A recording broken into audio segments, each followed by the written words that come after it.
नमस्कार, news flash के खास कार्यक्रम न्यूज रूम में आपका स्वागत है। मैं हूं ब्रजेश व्यास और मेरे सहयोगी दुर्गेश भटनागर। न्यूज रूम में हम बात करते हैं सत्ता के बनते बिगड़ते समीकरण हो या फिर हो सामाजिक सरोकार से जुड़ी वो खबर जिसका आपको जानना बेहद जरूरी है।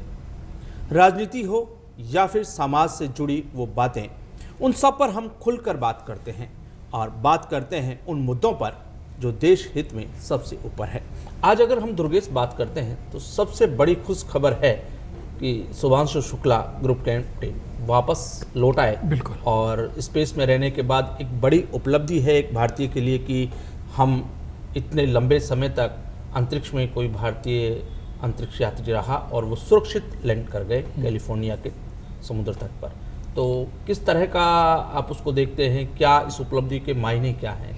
देखिए, सबसे बड़ी बात यह है कि ये बहुत बड़ी माइलस्टोन साबित होगा, क्योंकि जिस तरीके से इसरो जब हमने शुरू किया था तो बड़ा उसको जो है अंडरस्टिमेट किया गया था, लेकिन सरकारों ने उसके ऊपर प्रयास किया और आज स्थिति ये कि अब इसरो जो है अब प्राइवेट के साथ साथ दूसरे देशों के भी सैटेलाइट जॉइंट वेंचर में और वो करा, तो एक बहुत बड़ा इकोनॉमिकल जो प्रोजेक्ट है वो भारत का बन गया है। अब जो दूसरे देश हैं बहुत सस्ते में जो अगर सैटेलाइट लॉन्च करना चाहते हैं तो इसरो की तरफ देखते हैं।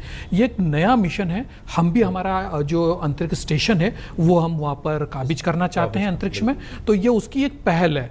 पैसा बहुत लगा है क्योंकि ये एक प्राइवेट जो है वो सारा सिस्टम था जिसके अंदर करीब 550 करोड़ रुपए के टिकट के द्वारा वहाँ पर गया, तो वहाँ पर कई प्रकार के उन्होंने जो शुभांशु हैं उन्होंने एक्सपेरिमेंट किए हैं। हम भारत को किस तरीके से आगे अंतरिक्ष में स्थापित कर सकते हैं। अंतरिक्ष के क्षेत्र में और प्रौद्योगिकी के क्षेत्र में एक रिमार्केबल स्टेज पे हम लोग पहुंच गए। बिल्कुल। जहां भारत के स्थान को कोई नज़रअंदाज नहीं कर सकता कि हम अंतरिक्ष के क्षेत्र में, और न केवल अंतरिक्ष, मुझे लगता है कि दूर संचार हो या आज का जो बदलता टेक्नोलॉजी का जमाना है जिसमें अभी हमने देखा कि जितने भी, चाहे वो सुरक्षा के क्षेत्र हों चाहे वो तकनीकी के क्षेत्र हों, ये बेहद ज़रूरी है कि आप सैटेलाइट ऑपरेशन और जो स्पेस ऑपरेशंस हैं, अगर आप वहाँ मजबूत हैं तो फिर आपकी सीमाएं भी सुरक्षित हैं और आपकी तकनीकी रूप से आप समृद्ध भी है। शायद बिल्कुल ठीक कहा आपने। देखिए, हम अगर सैटेलाइट के तौर पर जिस तरीके से हमने काबिज हुए, एक दौर था, आपको मालूम होगा कि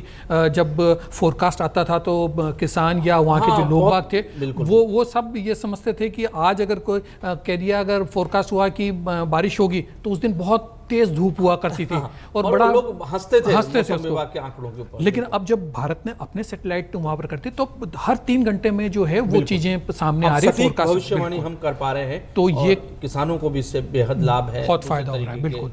तो हम अगर अंतरिक्ष के तौर पर अगर हम इस तरीके से, हम अगर बहुत अच्छी तरीके से हमारा सारा सिस्टम अगर हम डेवलप कर लेंगे, अंतरिक्ष स्टेशन हमारा होगा, तो बिल्कुल हमारी सीमाएं जो हैं सुरक्षित रहेंगी और जिस तरीके से लोग बाग या पास के जो मुल्क हैं वो जिस तरीके से हमारे ऊपर नज़र गड़ाए रहते हैं, उसके ऊपर भी हम जो है कुल मिला करके हम उस जगह हैं जहाँ छोटे आसपास के देश हों या फिर हमारे पड़ोसी हों, वो भी हमारी ओर देख रहे हैं कि हम इस ऑपरेशन में उस जगह है जहां से हम उनका मदद कर सकते हैं। और एक बिजनेस मॉडल तो बन ही रहा है जो हम हमारी आर्थिक स्थिति को और मजबूत कर सकते हैं, क्योंकि 5 ट्रिलियन की इकोनॉमी बनने की कोशिश और खुशखबरी आ रही है, और वो खुशखबरी इसलिए कि एक मायूसी थी सुबह से कि हमारे यहाँ की नर्स जो यमन में थी निमिषा, उसको सजाए मौत दी गई थी और बड़े लंबे समय से प्रयास थे कि वो सजाए मौत टले, और लग रहा था सुबह तक कि शायद इसमें हम लोग निराशा की ओर थे, लेकिन अब एक आशा की किरण जगी है। न केवल आशा की किरण जगी, फिलहाल तो उनकी जो सजाए मौत की थी वो टल गई है। हाँ। देखिए, इसमें भी अब अगर हम कहें तो एक बहुत बड़ा माइलस्टोन भारत की जो विदेश नीति हम उसको कह सकते हैं, लगातार बात की। देखिए, अपना वहाँ मतलब राजदूत वहाँ पर कोई नहीं है, हमारा विद्रोही है वो, किसी के काबू में शरिया कानून चलता है वहाँ पर। और लेकिन जिस तरीके से यहाँ के धर्मगुरु ने वहाँ के धर्मगुरुओं से बातचीत करी, चीज़ों को एक मिडवे में लाने की कोशिश करी, तो वो कहना चाहिए कि हमारी विदेश नीति और भारत सरकार के जो प्रयास हैं, रणनीति, हाँ, वो बहुत कारगर साबित हुई है। जो वहाँ पर दुर्गेश इसमें जो कामयाबी मिली, वो जो हमने रास्ता चुना डिप्लोमेटिक सेक्टर को छोड़ के, हम लोग जो दूसरे रास्ते से गए, धर्मगुरुओं के द्वारा गए, और हमने डायरेक्टली सरकार ने जिस ढंग से ब्लड मनी का अरेंजमेंट भी किया और जिस तरीके से वहाँ अप्रोच किया गया, क्योंकि वहाँ के कानून के हिसाब से ये कि जो मृतक थे या जिसके साथ ये हुआ, उसके घर वालों का इंटरेक्ट करना बेहद जरूरी है। बिल्कुल। और ये मुझे लगता है कि सबसे अच्छा संदेश है कि हम लोगों ने वहाँ सटीक रूप से संपर्क स्थापित किया जहाँ से इस पे कुछ प्रभावी हो सकता था, उसके परिणाम आए। तो लगातार आप देखें कि जो हमारी केंद्र सरकार है जिस तरीके से विदेश नीति को लेकर बराबर कोशिशों में लगी हुई और पूरे ग्लोबलाइज लेवल करके ऊपर जो इंडिया ने जो छाप छोड़ी है उसका ही नतीजा है। जिस तरीके से पहले भी हमने युद्धों में देखा है कि फ्लाइट्स जो है उसके लिए युद्ध रोक दिए गए, जैसे कि अगर रशिया और उनकी बात करें हम तो यूक्रेन में गलियारा दिया हमारे स्टूडेंट्स के लिए जाने के लिए। अभी जिस तरीके से इजराइल और ईरान का युद्ध हुआ उसमें भी ये जो यमन का मामला था, ये तो इसलिए हद से ज्यादा दिखाई दे रहा था कि सरकार नहीं है। हाँ, वहाँ बिल्कुल कानून व्यवस्था खत्म है, हुती विद्रोही हैं, वो बेकाबू हैं। उस जगह जाके और सारा पॉलिटिकल ग्राउंड से हटके धार्मिक आधार पर वहाँ बातचीत करके और उनको इस चीज से राहत दिलवाना निमिषा को, मैं समझता हूँ सरकार की सजगता का बिल्कुल। सरकार सजग है, तत्पर है और उस काम को करने के लिए उन्होंने जो भी रास्ते अख्तियार हो सकते करके बचाई, तो ये मुझे लगता है अच्छा है। लेकिन उसके साथ साथ आपको नहीं लगता कि पिछले 2 दिन के जो बरसात, जिस ढंग से तेज बरसात आई, उसके बाद जो आपदा प्रबंधन का जो लचर चेहरा सामने आया, वो थोड़ा सा लोगों को परेशान करने वाला है। देखिए, बिल्कुल एक अच्छी बात तो ये कि इस बार मानसून बहुत मेहरबान है और सामान्य से ज़्यादा बारिश हो चुकी है और सभी तरफ जो है बांध और नदी नाले उफान पर है। तो ये एक अच्छी जो जल आपूर्ति चाहिए थी उतना तो हम लोग पहुंच चुके हैं। बिल्कुल। तो जहाँ तक आपदा प्रबंधन की बात है, सरकार थोड़ी सी यहाँ पर फेल्यूर होती हुई नजर आ रही है। पहले भी इस मानसून, जब प्री मानसून की बरसात थी, तब भी उत्तर प्रदेश में और दूसरी जगहों पे बहुत बड़ा नुकसान हुआ, बिहार में। और हम लोग पता नहीं क्यों, हमारी सरकारें और हमारे जो है लोग इससे जुड़े हुए आपदा प्रबंधन से, वो इसे बहुत गंभीरता से क्यों नहीं लेते। राजस्थान में 7 लोगों की कल मौत के समाचार थे, एक की जगह 6 लोग बह गए। इतनी सजगता बरतनी चाहिए और उसके साथ साथ जागरूकता बेहद जरूरी है, मुझे लगता है। बिल्कुल ज़रूरी है। देखिए, क्या है कि सरकार को 2 जो है बिंदुओं पर काम करना चाहिए। एक तो आपदा प्रबंधन प्रॉपर होना चाहिए और लोगों में उसकी जागरूकता होनी चाहिए कि अगर इस तरीके की अगर प्रॉब्लम्स हैं, अगर कभी तेज़ बारिश हो गई है, ज़्यादा रेनफॉल हो गया है, तो किन किन जगहों पर कहाँ किस तरीके से हमको जो है वो देखना होगा। वहाँ पर पूरी जागरूकता लोगों तक पहुँचनी चाहिए। उनको एक संदेश जाना चाहिए कि भाई नदी नालों के पास नहीं जाना है, अगर उफनती हुई अगर कोई पुलियाँ हैं तो उसको क्रॉस नहीं करना है, कोई भी जल्दबाजी नहीं करनी है। सरकार जो कह रही है या प्रशासन जो कह रहा है उन चीज़ों को मानना चाहिए। तो इसकी जागरूकता भी होनी चाहिए। तो ये भी एक सरकार को देखना चाहिए कि लोगों को जागरूक करना चाहिए वहाँ पर भी।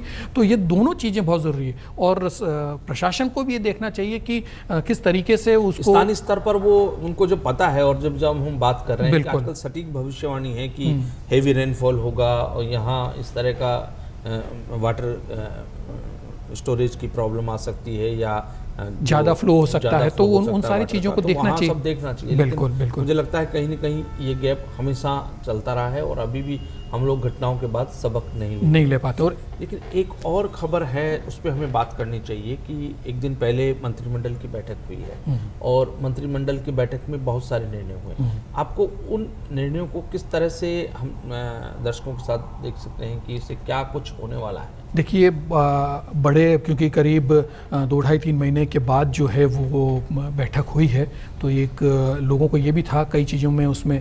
देखिए, एक तो पदोन्नति के जो मामले थे वो अब उसको शिथिलता दिए। तो एक अच्छा है कि जो कर्मचारी हैं उनके अंदर भी एक जो है पॉजिटिवनेस जो है वो नज़र आएगी। और रोजगार के लिए भी उन्होंने क्या, आरपीएससी को लेकर जो एक बड़ा पिछले दिनों से बड़ा बवाल चल रहा था, तो उसमें भी उन्होंने थोड़ा सा किया क्योंकि पिछले कई सालों से जो है उनके आरपीएससी के जो है मेंबर्स को बढ़ाया नहीं गया था। अब इन्होंने उसकी भी संख्या में भी इजाफा कर दिया, 10 मेंबर्स जो हैं वो करेंगे। और उसके साथ साथ जिस तरीके से उसके ऊपर एक क्वेश्चन मार्क लगा था, उसको लेकर भी अब राष्ट्रपति के तौर पर और अपने राज्यपाल के ऊपर जो है वो उन्होंने प्रेशर बनाने की कोशिश की है कि अब इन सारी चीज़ों को जो एक कहना चाहिए कि कोई चारा भी नहीं था। हाँ, उसके अंदर अगर हमें वहाँ कुछ करना है या उनसे जो बात है कि कैसे उनसे निजात पाई जाए, हाँ, जिन पे क्वेश्चन मार्क आ रहा था लगातार, तो उसका एक ही तरीका है कि आप राष्ट्रपति के पास जाएं या राज्यपाल के पास जाएं, तो एक वो एक कड़ी जो है वो एक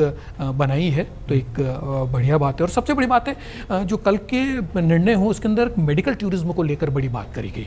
देखिए राजस्थान में लगातार अगर हम देखें तो केवल एक पर्यटन ही क्षेत्र है। राजस्थान में 3 तरह का पर्यटन है। एक सामान्य जो हमारे गढ़ हवेली और ये हमारी विरासत को देखने आता है, एक धार्मिक पर्यटन भी बहुत तेजी से उभरा है, और उसके बाद अगर कोई जिसने बहुत जल्दी बदलता हुआ जो स्वरूप दिखाई दे रहा है वो मेडिकल टूरिज्म है। तो सरकार का अच्छा कदम है कि अगर मेडिकल टूरिज्म अगर बढ़ेगा तो बाहर से भी लोग बाग यहाँ पर आएंगे चिकित्सा के लिए और उन सारी चीज़ों को लेकर, तो एक अच्छी बात है। यहाँ का जो है मेडिकल सेक्टर जो है वो बड़ा होगा। मेडिकल में एक और अच्छी चीज़ याद आई कि एक दिन पहले तक यानी आज 15 तारीख को ये अल्टीमेटम था प्राइवेट हॉस्पिटल्स का कि हम जो है आरजीएचएस का इलाज बंद कर देंगे, लेकिन उस गतिरोध को कल सुलझा लिया सरकार ने, और अच्छा किया, क्योंकि मैं समझता हूँ सरकारी कर्मचारियों में बड़ा जिज्ञासा थी इस बात को लेकर के कि आगे क्या कुछ होने वाला है, क्योंकि बहुत बड़ा कदम सरकार, पिछली सरकार भी इसको मान रही थी आरजीएचएस को कि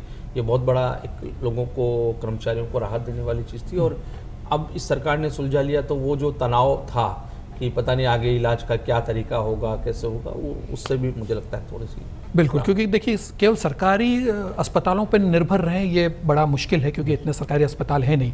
निजी अस्पतालों का भी सहारा रहता है, मेडिकल सुविधाएं उनको वहाँ पर मिलती है। तो ऐसे में जो आरजीएचएस की जो मेडिकल जो हॉस्पिटल्स हैं उनके साथ जो एक दोनों में अंडरस्टैंडिंग नहीं बैठ पा रही थी वो सुलझी है। तो ये एक बहुत बढ़िया कदम है, क्योंकि जो वो भार सरकारी अस्पतालों पर आना था उससे थोड़ी निजात मिलेगी। एक तस्वीर दुर्गेश बहुत आज चर्चा में है, और वो तस्वीर है भीलवाड़ा के मेयर एक जेईएन है पीएचईडी के, उनके सामने हाथ जोड़ के कह रहे हैं कि ये सड़क मत खोदिए, जनता हमारी जो है वो बहुत नाराज होती है, इस तरह की। बिल्कुल, ये तस्वीरें आपको, ये तस्वीरें सामान्य आदमी को भी सोचने पे मजबूर करती है, और ये तरीका है एक विरोध जताने का।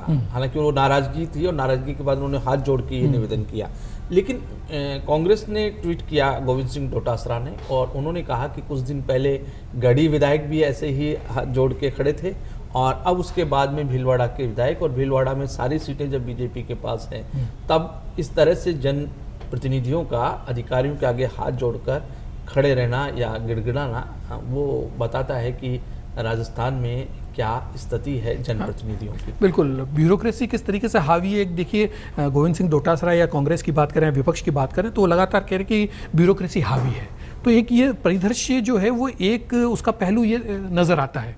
दूसरा पहलू ये है कि सरकार में जिस तरीके का जो क्रियान्वयन होना चाहिए योजनाओं का, कार्यक्रमों का, या इस तरीके से एक टाइम बाउंड प्रोग्राम समयबद्ध होना चाहिए, बिल्कुल एक कोऑर्डिनेशन होना चाहिए। शायद मुझे लगता है ये जो भीलवाड़ा वाला मामला है ये कोऑर्डिनेशन की कमी की बात है। देखिए क्या होता है कि सरकार जो है, क्योंकि आपस में जो डिपार्टमेंट्स हैं उनका कोऑर्डिनेशन नहीं होने का ही ये तस्वीर है। होता ये है कि पहले सड़क बना दी जाती है और फिर उसके बाद सीवरेज खोदने के लिए सड़क को खोद दिया जाता है, और ऐसे में जब बरसात का टाइम हो और इस तरीके की चीज़ हो तो उस टाइम क्या होता है कि बहुत स्थितियाँ खराब हो जाती है और लोगों के लिए परेशानी का सबब हो जाता है। तो उसी चीज़ को इंगित कर रहा है ये सारा जो परिदृश्य है, जो ये सीन है, ये सारा उसी को कर रहा है। तो कोऑर्डिनेशन बहुत ज़रूरी है। अगर उनके हाथ जोड़ने से अगर ब्यूरोक्रेसी और उसका एक पक्ष ये भी है कि वो हाथ जोड़ के गांधीवादी तरीके से मनाने की कोशिश कर रहे हैं। बहरहाल आज के मुद्दे पे हमने बात की, ये थे आज के वो मुद्दे जिन पर आप सुनना चाहते थे। हम फिर हाजिर होंगे कुछ नए मुद्दे और नए समाचारों के साथ। तब तक दीजिए इजाज़त।